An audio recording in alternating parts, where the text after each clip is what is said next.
Hi friends, இன்றைக்கி நம்ம cauliflower வச்சு ஒரு சுவையான குழம்பு எப்படி செய்கிறதுன்னு பார்க்கலாம். ஃபஸ்ட்டு சின்ன வெங்காயம், தக்காளி, தேங்காய் இது மூணையும் வதக்கி அரைச்சி வச்சுக்கணும். இது மசாலா. அப்புறம் காலிஃப்ளவர் கட் பண்ணி சுடுதண்ணில் போட்டு எடுத்து வச்சுக்கலாம்.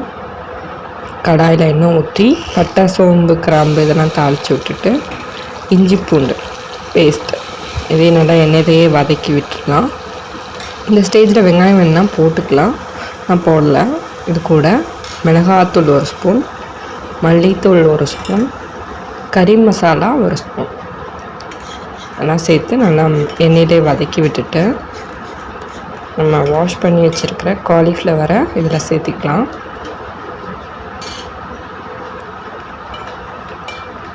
நல்லா மிக்ஸ் பண்ணிவிட்டு நம்ம அரைச்சி வச்ச வெங்காயம், தக்காளி, தேங்காய் இந்த பேஸ்ட்டையும் அரைச்சி சேர்த்திக்கலாம்.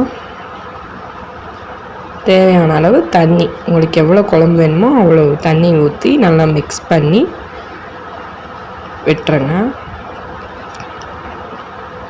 உப்பும் தேவையான அளவு போட்டுட்டு நல்லா ஒரு 10லேருந்து 15 நிமிஷம் நல்லா கொதிக்கணும்.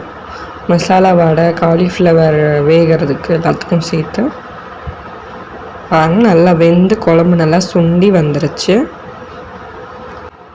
இந்த மாதிரி கொஞ்சம் கெட்டியான பதம் வந்தோடனே நம்ம குழம்பு இறக்கிடலாம். சுவையான காலிஃப்ளவர் குழம்பு ரெடி. வீடியோ பிடிச்சிருந்தா லைக் பண்ணுங்கள்.